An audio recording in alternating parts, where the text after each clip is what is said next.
9 லட்சம் கோடி அளவிற்கான இழப்பு இந்திய பங்குச்சந்தைகளில் ஏற்பட்டிருக்கிறது ஒரே நாளில். 2024 நாடாளுமன்ற தேர்தலை ஒட்டி மிகப்பெரிய அளவில் சரிவை சந்தித்தது இந்திய பங்குச்சந்தைகள். அந்த தேர்தலுக்கு முன்பாகவும் சரி, தேர்தலுக்கு பின்பும் சரி, வாக்கு எண்ணிக்கை நடைபெறுவதற்கு முன்பும் பின்பும் மிகப்பெரிய அளவில் பங்குச்சந்தைகளில் கேம்பிளிங் நடத்தப்பட்டது. பெருமளவு வெளிநாட்டு நிறுவனங்கள் இந்திய முதலீட்டாளர்களுடைய பணத்தை ஆட்டையை போட்டிருக்கிறாங்கன்னு ராகுல் காந்தி குற்றச்சாட்டு வச்சாரு. அதற்கு மோடியும் அமித்ஷாவும் உதவி செய்தார்கள் அப்படிங்கிற பகிரங்க குற்றச்சாட்டையும் வச்சாங்க. வேணும்னவே திரும்ப இந்த அரசு அதீத பெரும்பான்மையோடு வரும் அப்படின்னு ஒரு பொய்யான செய்திகள் உருவாக்கப்பட்டு மீடியாக்களால் கட்டமைக்கப்பட்டு அதன் மூலம் முதலீட்டாளர்களை முதலீடு பண்ண வச்சு வெளிநாட்டு நிறுவனங்கள் அது மூலமா பயனடைந்ததாக குற்றச்சாட்டு வைக்கப்பட்டது. இப்ப 2026ஆம் ஆண்டிற்கான பட்ஜெட் தாக்கல் பண்ண போறாங்க. 25,000 கோடி ரூபாய் அளவிற்கான பங்குகள் முதலீட்டாளர்கள் இந்தியாவை விட்டு வெளியே போயிருக்கிறாங்க. 9 லட்சம் கோடி அளவிற்கு நஷ்டம் ஏற்பட்டிருப்பதாக இப்போ செய்திகள் பரவி இருக்கிறது. பாஜக அரசின் மீது முதலீட்டாளர்கள் நம்பிக்கை வைக்கவில்லை. இவர்கள் கொண்டு வரக்கூடிய டாக்ஸ் அதானி அம்பானி நிறுவனங்களுடைய வளர்ச்சி மிகவும் சரிந்திருக்கிறது. இது மிகப்பெரிய அளவில் இந்திய பொருளாதாரத்தை பாதிக்கும்னு வல்லுநர்கள் எச்சரிக்கிறாங்க. இதை பற்றிய ஒரு விரிவான செய்தியை தான் இந்த வீடியோவில் நம்ம பார்க்க போகிறோம்.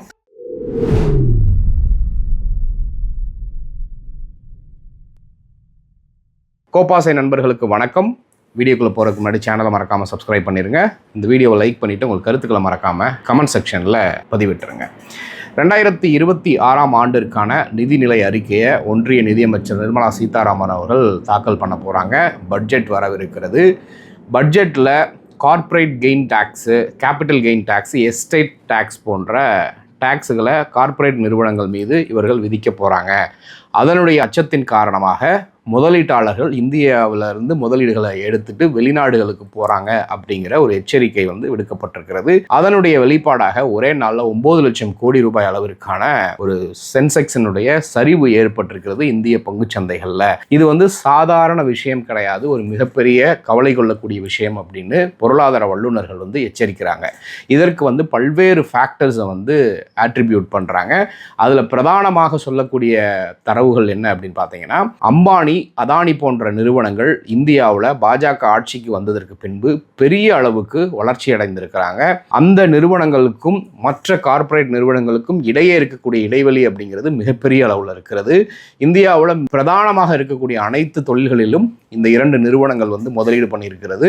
ஒட்டுமொத்த மொனாப்பொலியையும் இவர்கள் தான் கண்ட்ரோல் பண்ணுறாங்க அப்படின்னு இருக்கிறப்ப இந்த நிறுவனங்களுடைய வளர்ச்சி, அந்த ஃபர்ஸ்ட் குவார்ட்டரில் இருக்கக்கூடிய அந்த வளர்ச்சி 2025ஆம் ஆண்டினுடைய இறுதி குவார்ட்டருக்குரிய ப்ராஃபிட்டை இவங்க எந்த அளவுக்கு அட்டைன் பண்ணியிருக்கிறாங்க அப்படிங்கிறத வச்சு பார்க்குறப்ப பெரிய அளவுக்கு இந்த நிறுவனங்கள் வளர்ச்சி பெறவில்லை.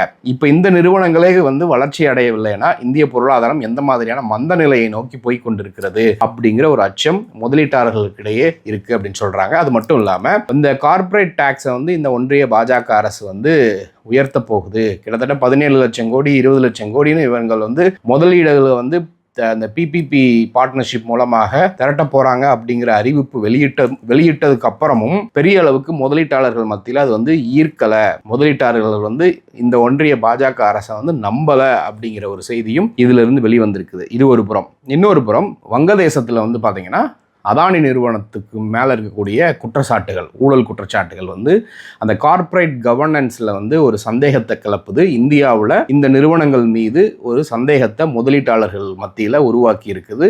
முதலீட்டாளர்கள் மத்தியில் அதானி நிறுவனத்தின் மீதோ அம்பானி நிறுவனத்தின் மீதோ மற்ற நிறுவனங்கள் மீது நம்ம இப்போ முதலீடு பண்ணணும் அப்படின்னா எந்த நேரத்திலையும் இந்த நிறுவனங்கள் கிராஷ் ஆகலாம். இவர்கள் பெரிய அளவுக்கு லாபத்தை ஈட்ட மாட்டாங்க. தொடர்ந்து கவர்மெண்ட்டோட சப்போர்ட்டில் தான் இவங்க ஓடிக்கிட்டு இருக்காங்களே தவிர சுயமாக அவங்க பெரிய அளவுக்கு வளர்ச்சி அடையலை. அப்படி இருக்கிறப்ப இந்த நிறுவனங்கள் மீது நம்ம முதலீடு செய்வது நல்லதல்ல அப்படிங்கிற பயத்தில் முதலீடுகள் எல்லாத்தையும் வெளியேற்றி இருக்கிறாங்க அப்படிங்கிற ஒரு பார்வையையும் பொருளாதார நிபுணர்கள் முன்வைக்கிறாங்க. இது ஒரு புறம். இன்னொரு புறம் பார்த்தீங்கன்னா, ட்ரம்ப் அவர்களுடைய டாரிஃபு, டாலருக்கு நிகரான இந்திய ரூபாயினுடைய மதிப்பு தொடர்ந்து உயர்ந்து கொண்டே வருது. இப்போ 91 ரூபாயில் நிற்கும். இந்த நிலையற்ற தன்மை சரியான முறையில் பொருளாதாரம் இருக்காது, இந்திய பொருளாதாரம் வந்து ஒரு மந்த நிலையை நோக்கி போகும். இப்படி போறக்கூடிய நேரத்தில் இந்தியாவில் நம்ம முதலீடு செஞ்சா நமக்கு நம்ம போட்ட காசை எடுக்க முடியாது அப்படிங்கிற அச்சத்தில் இந்த முதலீட்டாளர்கள் வந்து வெளியேறுறாங்க அப்படிங்கிற ஒரு குற்றச்சாட்டும் இருக்குது. இந்த நிலை நீடித்தால் இந்தியாவினுடைய பொருளாதாரம் என்னவாக போகிறது அப்படிங்கிற ஒரு எச்சரிக்கையும் முதலீட்டாளர்கள் மத்தியில் வந்ததுனால தான் இது ஒரு மிகப்பெரிய பயத்தை உருவாக்கி இருக்குது. 9 லட்சம் கோடி அளவிற்கு ஒரே நாளில் வைப் அவுட் ஆகிருக்கிறது இந்த இந்திய பங்குச்சந்தைகளுடைய மதிப்பில். அது மட்டும் இல்லாமல் இந்த பொருளாதார வளர்ச்சியை அளவிடக்கூடிய அந்த முறையை இந்த பாஜக அரசு மாற்றி இருக்கிறாங்க. IMFலேருந்து பல்வேறு உலக நிறுவனங்கள் வந்து இந்த பாஜக அரசு பொருளாதார குறியீடுகளை அளவிடக்கூடிய முறைகளை மாற்றியிருக்கிறாங்க. அதில் பல்வேறு சந்தேகங்கள் வந்து உருவாகி இருக்குது. இவங்க வந்து உண்மையிலேயே 7% 8% வந்து சொல்கிறாங்க. ஆனால் உண்மையாக கணக்கீடு பார்த்தா 7% 8% இல்லை. ஒட்டுமொத்தமாக இவங்க அந்த கணக்கீடு செய்யக்கூடிய முறையவே மாற்றி அதை வந்து வேணும்னே அதிகப்படுத்தி சொல்கிற மாதிரியான ஒரு சந்தேகங்கள் இருக்குது. அப்படி இருக்கிறப்ப முதலீட்டாளர்கள் வந்து மிகுந்த பயத்தோடு இருக்கிறாங்க. இப்படி இந்த மாதிரியான காலகட்டங்களில் இந்திய பங்குச்சந்தைகள் மீது முதலீடு செஞ்சால் அது சரியாக வராது அப்படிங்கிற பயத்தினால தான் அவர்கள் போட்ட முதலீடு எல்லாத்தையும் இப்போ ரிட்டர்ன் எடுத்துக்கிட்டு இருக்காங்க அப்படிங்கிற ஒரு குற்றச்சாட்டு இருக்குது.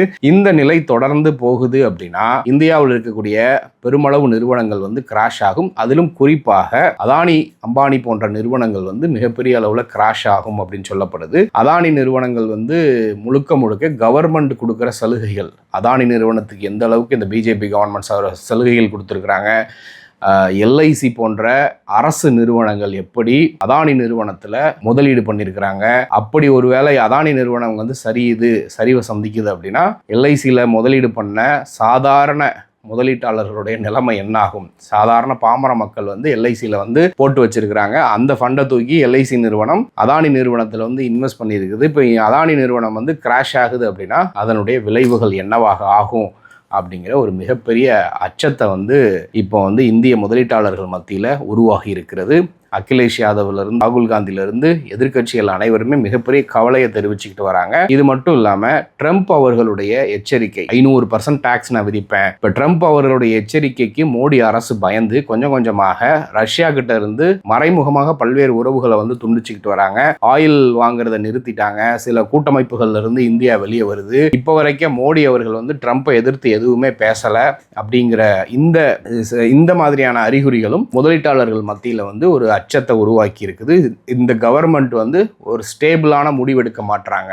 ட்ரம்ப்பினுடைய அழுத்தத்திற்கு பயந்து இவர்கள் தங்களுடைய அரசியல் முடிவுகளை எடுத்தாங்கன்னா இந்த அரசு இருக்கிற வரைக்கும் நாங்கள் எப்படி நம்பிக்கையாக முதலீடு செய்வது அப்படிங்கிற சந்தேகத்தை கிளப்புறதாக சொல்லப்படுகிறது. ஒட்டு மொத்தத்தில் பார்க்குறப்ப இந்தியாவுக்குள்ள சாதாரண பாமர மக்கள் பங்குச்சந்தையில் முதலீடு பண்ணுறாங்க. அந்த பெரும் நிறுவனங்கள் வந்து அந்த முதலீடுகளை வந்து டக்குன்னு எடுத்துக்கிட்டு வெளியே எஸ்கேப் ஆகுறாங்க அப்படின்னா முதலீடு செய்தவர்களுடைய இது என்ன ஆகிறது, கதி என்ன ஆகிறது? இப்படி தான் 2024 நாடாளுமன்ற தேர்தலை ஒட்டி மிகப்பெரிய அளவில் ஒரு ஸ்கேம் பண்ணப்பட்டது. அதை தான் ராகுல் காந்தி டேட்டாவோட எக்ஸ்போஸ் பண்ணார். வழக்கம் போல் கோடி மீடியாக்கள் வந்து அதை டைவர்ட் பண்ணாங்க. இப்போவும் பார்த்தீங்கன்னா கோடி மீடியாக்கள் வந்து இந்தியா வந்து வளர்ச்சியை நோக்கி போகுது, இதை நோக்கி போகுது, அதை நோக்கி போகுதுன்னு வெற்று விளம்பரங்கள் செய்கிறாங்களே தவிர 8% வந்து இந்தியா வந்து வளர்ச்சி நோக்கி போய்கிட்டு இருக்கு அப்படின்னா அதற்கேற்ற வேலை வாய்ப்புகள் இந்தியாவுக்குள்ளே உருவாக்கப்படணும். அப்படி வேலை வாய்ப்புகள் உருவாக்கப்படலை. மக்கள் வேலை வாய்ப்பு இல்லாமல் கஷ்டப்படுறாங்க. இளைஞர்கள் பெருமளவு குறிப்பாக வட மாநிலங்களில் வந்து வேலை வாய்ப்புகள் இல்லாமல் அவஸ்தைப்படுறாங்க. அது ஒரு புறம் இருந்தாலும் ஒவ்வொரு நாளும் அன்றாட அத்தியாவசிய பொருட்களுடைய விலைவாசிகள் வந்து தொடர்ந்து உயர்ந்துக்கிட்டே இருக்குது. பொருளாதாரம் நல்லபடியாக இருக்குது. முதலீடுகள் அதிகமாக வருது. பொருளாதார வளர்ச்சி, இந்தியாவினுடைய வளர்ச்சி வந்து 7% 8% இருக்குன்னா விலைவாசி வந்து இவ்வளவு வேகமாக உயராது.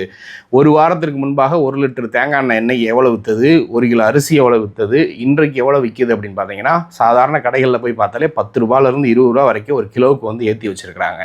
ஸோ இதெல்லாம் எப்படி நடக்குது அப்படிங்கிற பல கேள்விகள். இது மட்டும் இல்லாமல் வளைகுடா நாடுகளில் நடக்கக்கூடிய அந்த போர் பதற்றம், அப்புறம் வந்து கிரீன்லாண்டு வந்து ட்ரம்ப் கைப்பற்ற போகிறாரு, அமெரிக்கா கைப்பற்ற போகிறார், இந்த பதட்டங்களும் ரஷ்யா சைனா கூட இருக்கக்கூடிய அந்த உறவுகளாக இருக்கட்டும், அமெரிக்கா எப்படி அவர்களுடைய பொருளாதாரத்தை வந்து மீட்டெடுப்பதற்கும் தக்க வைக்கிறதுக்கும் சில முயற்சிகள் எடுக்கிறதோ அதே மாதிரி இப்போ யூரோப்பியன் யூனியனும் அந்த நாடுகளும் செல்ஃப் சஸ்டைனபிலிட்டி அப்படிங்கிற ஒரு பொசிஷனுக்குள்ளே போகிறாங்க.